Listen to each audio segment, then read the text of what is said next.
کہا بس یہ ہمارے یہودی مذہب کی بات ہے۔ اس نے یہ لکھا کہ اس کے بعد جب میں نے قرآن پڑھا اور مسلمانوں کی مسجدیں دیکھی، ان کے مدرسے دیکھے، تو یہ پتا چلا کہ یہ تو لوگوں کو دعوت دے رہے ہیں کہ آئیے اور ہماری تعلیم کو دیکھیے۔ آج بھی ہمارے ہندوستان میں ہمارے بہت سارے غیر مسلم بھائی جو مذہبی جنون میں یا سیاسی فائدہ اٹھانے کے لیے کبھی کبھار ہماری مسجدوں کے متعلق لکھتے ہیں کہ تہہ خانے اور وہاں دہشت گردی کی نعوذ باللہ تعلیم دی جائے۔ ہمارے ایک لکھنے والے ہیں جئی بساوتا صاحب، گجرات سماچار میں لکھتے رہتے ہیں، انہوں نے بھی ایک مرتبہ اسی طرح کا مضمون لکھا، تو پھر اس کے جواب میں ہم نے ان کو لکھا کہ آپ آئیے اور جس مسجد میں آپ کہیں گے وہاں ہم لے جائیں، آپ نام پیش کیجیے۔ اور پھر میں نے ان کو آگے لکھا کہ جس مسجد کی تعمیر ہوگی اس کے مزدور بھی غیر مسلم، اس مسجد کا آرکیٹیکٹ انجینئر جو ہوتا ہے، اسٹرکچر انجینئر ہوتا ہے، اس کا جو کانٹریکٹر ہوتا ہے، یہ سارے کے سارے غیر مسلم ہوتے ہیں۔ ہم سے زیادہ ان کو مسجد کا پورا نظام معلوم ہوتا ہے، مسجد میں کہاں پلر ہے، کہاں بیم ہے، کہاں کولم ہے، کہاں کتنی سیڑھیاں ہے، یہ سارا وہ ہم سے زیادہ جانتے ہیں۔ آپ آئیے، اس لیے کہ اسلام انفرادی عبادت والا مذہب نہیں ہے، یہ سمجھنے کی چیز۔ ہمیں تنہائی میں سنتیں پڑھنے کی ہے، نوافل بھی پڑھنی ہے، لیکن فرض تو امام کے پیچھے پڑھنا ہے۔ یہ اسلامی شریعت کے علاوہ دنیا کے کسی مذہب میں ایسا ہے۔ وہاں پادری عبادت کی رسم ادا کرواتا ہے، مہن اور پجاری رسم ادا کرتا ہے، وہ جیسا کرے آپ کو کرنا ہو۔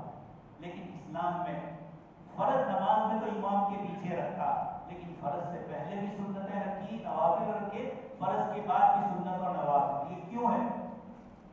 یہ بتانا ہے کہ علم جیسے امام کو حاصل کرنا ہے، نماز کا اس طریقے سے ایک ادنا سے مسلمان کو بھی التحیات یاد کرنی پڑے، اس کو بھی درود شریف اور دعائے قنوت یاد کرنا پڑے گا، اس لیے کہ یہ عبادت وہ امام کے پیچھے نہیں کرے گا، یہ سنت انفرادی۔ تو اسلام نے علم کو محدود دائرے سے نکالا۔ جس ملک میں اور آپ رہتے ہیں اور جہاں اس وقت ایک اور کلچر نافذ کرنے کی کوشش ہو رہی ہے، منو سمرودھی کا نظام، اسی منو سمرودھی میں لکھا ہے کہ برہمن کے علاوہ اور دوسرے کسی کو اجازت نہیں ہے کہ وہ مذہبی چیز اپنے کان تک پہنچائے، یعنی سننے کے لیے بھی نہیں، سنانے کی تو بہت دور کی بات رہی کہ کوئی اس کو پڑھائے، یہ سننے کے لائق بھی نہیں۔ اگر سن لیا تو اس کے کان میں گرم سیسا پگھلا کر ڈال دیا ہے، یہ آج بھی موجود ہے۔ یہ اس طرح کی علم سے دوری والی چیزیں، مذہبی چیزیں صرف پادری ہی ادا کروا سکتا تھا، لیکن جناب نبی اکرم صلی اللہ علیہ وسلم تشریف لائے اور آپ نے علم کو سب کے لیے عام کر دیا، کسی ذاتی اور برادری میں نہیں رکھا گیا۔ بلال حبشی بھی اتنا ہی دین جانتے تھے جتنا حضرت عمر اور حضرت حمزہ جانتے، بلکہ حضرت بلال رضی اللہ عنہ کچھ چیزوں میں حضرت عمر سے آگے تھے۔ یہ جزوی فضیلت ہے، یا بلال انت سیدنا و مولا۔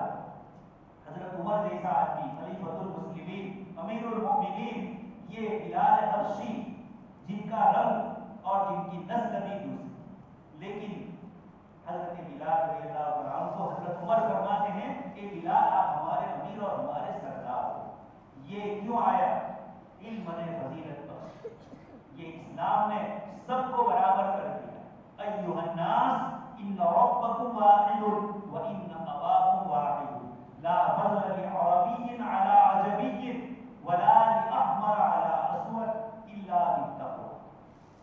آپ صلی اللہ علیہ وسلم نے سب کو برابر کرا، اس لیے یہ مکاتب کی تعلیم جس میں ہمارا بچہ دین کی بنیادی باتیں سیکھ لیتا ہے، نماز کی ادائیگی کے لیے جن چیزوں کی ضرورت ہے اس کو وہ سیکھ لیتا ہے، زکوٰۃ کے مسائل پڑھ لیتا ہے، روزے کے احکام پڑھ لیتا ہے، اور حج کے کچھ باتیں بنیادی جان لیتا ہے، اور پھر اس کے بعد معاملات کے لیے کچھ مسائل آتے ہیں، لین دین کے مسائل آتے ہیں، کہیں سے زیور اور کہیں سے صبر میں اس کو بھی پڑھایا جاتا ہے، تعلیم الاسلام میں اس کو پڑھایا جاتا ہے، اسلامی تعلیم میں یہ بتلایا جاتا ہے۔ اس طریقے نبی اکرم صلی اللہ علیہ وسلم نے ہر مسلمان کو داعی بنا دیا، ہر مسلمان کو دین کا بنیادی علم سکھلا دیا۔ یہ کتنی بڑی چیز ہے دوستو اور بزرگوں۔ جب ہندوستان میں انگریز کا 1857 میں تسلط ہو گئے، ایسٹ انڈیا کمپنی کامیاب ہو گئی اور 1857 کے جہاد اور ہندوستان کی آزادی کی لڑائی میں ہندو اور مسلمان ایک ہو کر لڑ رہے تھے لیکن منظم نہیں تھے۔ انگریز نے اس کو شکست دے دی اور انگریزی حکومت میں وکٹوریہ نے وہاں سے انگریزی یعنی یوروپ کا نظام ایسٹ انڈیا کمپنی سے ہندوستان کے کاروبار کو لے کر حکومت کے ماتحت آ گئے۔ اس وقت ہندوستان کے بڑے علماء کرام نے دیکھا کہ مسلمانوں کی وقف جائیداد پر قبضہ کر لیا گیا ہے انگریز کی طرف سے۔ یہ پہلا موقع نہیں ہے، اس سے پہلے اس ملک میں ہو چکا ہے۔ دوسرے نمبر پر علماء کرام چونکہ وہی آگے تھے، ان کو پھانسی پہ چڑھایا، ان کو قید کی صعوبت اور تکلیفوں میں ڈالا۔ اب ایسے موقع پر اس ملک میں دین اسلام کی حفاظت کیسے کریں؟ وہی علماء کرام جنہوں نے 1857 میں انگریز کے خلاف شاملی کے میدان میں جہاد کیا، انہی علماء نے دیکھ لیا کہ اب انگریز کا تسلط اس ملک پر ہو گیا ہے، اب اس کا مقابلہ کرنے کے لیے دوسرا پروگرام کرنا پڑے۔ یہ کہاں سے سیکھا؟ جناب نبی اکرم صلی اللہ علیہ وسلم کی سیرت میں ملتا ہے کہ بدر میں مقابلے کے لیے پہنچے، احد میں مدینہ منورہ سے باہر احد کے میدان میں اور اندر کے موقع پر مدینہ کے اندر جیسے جیسے حالات دشمن کی طرف سے پیش آئے، اللہ کے نبی صلی اللہ علیہ وسلم نے اس کے مطابق کیسے بچا جائے اس کی تدبیر ایک تو اللہ پاک کی طرف سے وحی کی شکل میں نازل ہوئی اور ایک آپ نے صحابہ کرام کے مشورے سے کی۔ غزوہ خندق حضرت سلمان فارسی رضی اللہ عنہ کے مشورے سے ہوا کہ دشمنوں کی تعداد زیادہ ہے، ہم سیدھا مقابلہ نہیں کر سکتے تو بیچ میں خندق کھودی جائے۔ یہ ایرانیوں کا طریقہ تھا جو آپ صلی اللہ علیہ وسلم نے اپنایا۔ یہ بھی مسلمانوں کو سمجھنا ہے کہ ایک ہی لاٹھی سے ہر چیز کو ہانکا نہیں جاتا ہے، ایک ہی موقع پر ایک ہی چیز ہر موقع پر استعمال نہیں کی جاتی ہے، سوچ سمجھ اور شعور کے ساتھ کام لے کر کام کیا جاتا ہے۔ اگر اس وقت علماء کرام سیدھے انگریز سے مقابلہ کرتے تو مسلمانوں کو کافی نقصان پہنچتا۔ اس کے بجائے انہوں نے دارالعلوم دیوبند قائم فرمایا، مظاہر العلوم سہارنپور قائم فرمایا اور اطراف کے دوسرے علاقوں میں بہت سارے مدرسے قائم فرمائے۔ پھر ایک جماعت اور پڑھے لکھوں کی کھڑی ہوئی جنہوں نے ندوۃ العلماء قائم کی۔ اسی موقع پر سر سید احمد نے علی گڑھ یونیورسٹی قائم کی۔ تو مسلمانوں کو دینی دنیاوی علوم سے آراستہ کرنے کے لیے مسلمانوں ہی میں 3 جماعتیں کھڑی ہوئی۔ سب سے پہلے دیوبند والے کھڑے ہوئے جو مقابلہ کر چکے تھے اور انہوں نے مدارس اور مکاتب کا جال پورے ہندوستان بر صغیر میں بچھا دیا۔ یہ ہمارے علماء کرام کی سمجھ تھی کہ ہندوستان میں اسلام کو باقی رکھنا ہے تو یہ ہماری نئی نسل انگریز سے متاثر نہ ہو جائے، یہ اپنا مذہب تبدیل نہ کر دے۔ حضرت مولانا مفتی تقی صاحب دعوت برکاتہ فرماتے ہیں کہ انگریز کو جتنی زیادہ مقابلے میں سختی برداشت کرنی پڑی، ہندوستان پاکستان اور بنگلہ دیش سے جو اس وقت کا ہندوستان تھا، اتنی زیادہ تکلیف اور اتنی زیادہ محنت انگریز کو اور کسی جگہ اٹھانی ہے۔ اور اس کا نتیجہ یہ نکلا کہ یہاں دین انگریز کے جانے کے بعد بھی باقی رہا، انگریز کے وقت بھی باقی رہا اور وہ گئے تب بھی مسلمان ان سے متاثر نہیں ہوئے۔ آج میں اور آپ جو بیٹھے ہوئے ہیں، یہ گزشتہ 150 سال کی علماء کی مسلسل محنت کے بعد پورے ہندوستان میں جو مدارس اور مکاتب کا جال، مدرسہ جب ہوگا تو مسجد اس کے ساتھ ضرور آئے۔ یہ اللہ پاک کا فکری نظام، مسجد نبوی میں بھی یہی ہوا، مکہ مکرمہ میں بھی یہی ہوا اور آج بھی یہی ہو۔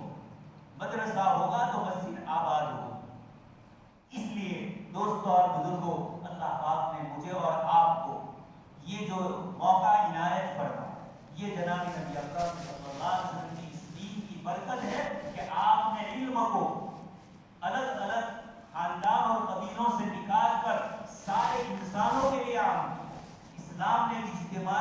انفرادی عبادتیں رکھی کہ انسان خود بھی کرے اور دوسروں کے پاس بھی کروائے.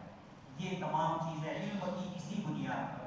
اس لیے ہندوستان میں اور ایک مومن اور ایک مسلمان ہونے کے لیے مجھے اور آپ کو تو مدرسے کے پڑھانے کے لیے صبح ہمیں وقت ملتا ہے، لیکن انگلینڈ میں اور یوروپ کے افریقہ وغیرہ کئی ملکوں میں وہاں اسکول کا ایک گورنمنٹ کی طرف سے لازمی نظام، اس نظام کے ماتحت بچوں کو صبح میں شام تک کوئی موقع نہیں ملتا ہے مدرسے پڑھنے جانے کی. ہمارے بہت سارے بھائی انگلینڈ جا کے آئے ہیں، دیکھ کر آئے ہوں گے وہاں عصر بعد مدرسے کی تعلیم، کچھ جگہوں پر مغرب بعد تعلیم. اور امریکہ کے کچھ علاقوں میں ہمارے علماء کرام نے بتلایا کہ عشاء بعد وہاں ہم پڑھا. وہ والدین کی بھی قربانی، علماء کی بھی قربانی، اور بچے معصوم چھوٹے چھوٹے اپنے جذبات کی قربانی دے کر اس طریقے سے مکتب کا نظام وہاں قائم رکھا. اور تعجب ہوگا مولانا نے جو اشارے کیے اسکول کے نظام نے ہمارے مدرسے کے نظام کو جو کمزور کر دیا. اچھے اچھے پڑھنے والے بچے ان کا سبق ابھی سنا نہیں جاتا کہ اسکول جانے کا وقت ہو جاتا ہے، ٹیوشن میں جانے کا وقت ہو جاتا ہے، اور وہ بچے بیچارے صحیح تعلیم حاصل کر نہیں پاتے. لیکن انگلینڈ میں یہی ہماری بہنیں جو ہندوستان سے گئی، انہوں نے اور ان کی نئی نسل جو وہاں پیدا ہوئی، اپنے بچوں اور بچیوں کی مکتب کی تعلیم کی فکر جتنی وہاں عورتوں کو ہوتی ہے مردوں سے بھی زیادہ وہ آگے ہے اس تعلیم. وہ اپنے بچوں کو اسکول اور مدرسے لے جانے کے لیے اپنی گاڑی، اپنا وقت، اپنے گھر کے کام کاج کو آگے پیچھے کر کے بچوں کی تعلیم کا انتظام کرتے. تو دوستوں اور بزرگوں، یہ ہماری مسجدیں اور مدرسے جو ہمارے انگلینڈ اور یوروپ کے بھائیوں کی مدد سے جو آباد ہے، اس میں محض ان کا روپیہ پیسہ نہیں لگا ہے. اس کے ساتھ ان کے بچوں کی دینی تعلیم اور تربیت کے لیے یہ جو اپنی محنت کرتے ہیں، اللہ پاک نے اس کی برکتوں سے وہاں ایسا نظام قائم کیا کہ ہمارے یہاں نماز میں 5 وقت میں اتنے لوگ مسجد میں نہیں آتے ہیں، وہاں کی مسجدیں نمازیوں سے آباد. یہ برکتیں ہیں اللہ کے دین کے لیے روپیہ اور پیسہ خرچ کرنے. ایک صاحب تھوڑے دن پہلے بہار سے آئے اور تعلق دیکھا تو مجھے کہنے لگے کہ ہمیں بھی ایسا مدرسہ قائم کرنا. میں نے ان سے پوچھا کہ ظاہری تعمیر کی بات کرتے ہو یا نظام جو اندر کا چلتا ہے اس کی بات؟ وہ جواب نہیں دے پائے، اس لیے کہ ان کی نیت تھی وہی ظاہری بات. میں نے کہا ہمارے بھروچ ضلع میں آج سے 50-60 سال پہلے غربت تھی، غریب آئے تھے، تو کھیتی باڑی کرتے تھے، کچھ کاروبار کر لیتے، باقی مزدور پیشہ لوگ ہی زیادہ. لیکن ہم نے دین اللہ پاک کی توفیق سے اپنایا تو اللہ پاک نے دین کی برکت سے دنیا بھی عطا کی. یہ یاد رکھا جائے، جن علاقوں میں آج بھی دنیا ہے لیکن دین نہیں ہے، ایک مدت کے بعد وہاں سے دین بھی رخصت ہوتا ہے اور دنیا بھی رخصت. اللہ پاک نے من عمل صالحا منکم من ذکر او انثى، آگے اللہ پاک نے فرمایا فَلَنُحْيِيَنَّهُ حَيَاةً طَيِّبَةً، اس دنیاوی زندگی میں ہی چین و سکون اور اچھی زندگی عطا ہوگی ایمان اور اعمال صالحہ کی بنیاد پر. یہ اللہ پاک کا چیلنج ہے. من عمل صالحا منکم من ذکر او انثى فَلَنُحْيِيَنَّهُ حَيَاةً طَيِّبَةً. حضرات مفسرین نے فرمایا کہ حیات طیبہ سے جنت تو ہے ہی مراد، لیکن دنیا میں بھی چین سکون و عافیت بھی. اللہ پاک نے دوسرے ایک آیت میں فرمایا وَمَن يَعْشُ عَن ذِكْرِ الرَّحْمَنِ نُقَيِّضْ لَهُ شَيْطَانًا، اور ایک اور آیت میں فرمایا من اعرض عن ذکری، جو آدمی میرے ذکر سے، میری یاد سے، نماز سے، تلاوت سے، ذکر اللہ سے محروم رہا اور اعراض کیا، الگ ہو گئے، ہم معیشتاً ضنکا، اس کو بے چینی والی، بے قراری والی زندگی عطا فرمائے، دنیا میں ہی چین سکون امن و عافیت نہیں ہو. یہ کیوں؟ ایمان اور اعمال صالحہ میں اللہ پاک نے جو برکتیں رکھی ہے وہ دوسری چیزوں میں نہیں رکھی ہے. یہ بھی اللہ پاک کی طرف سے تاثیر ہے. پانی جیسے پیاس بجھاتا ہے، کھانا ہمارا پیٹ کی بھوک کو مٹاتا ہے، اسی طریقے سے ذکر اللہ ہمارے قلب کو سکون اور طمانینت عطا فرماتا ہے. جس ذات نے اس دل کو پیدا فرمایا وہ خود پیدا کرنے والا فرماتا ہے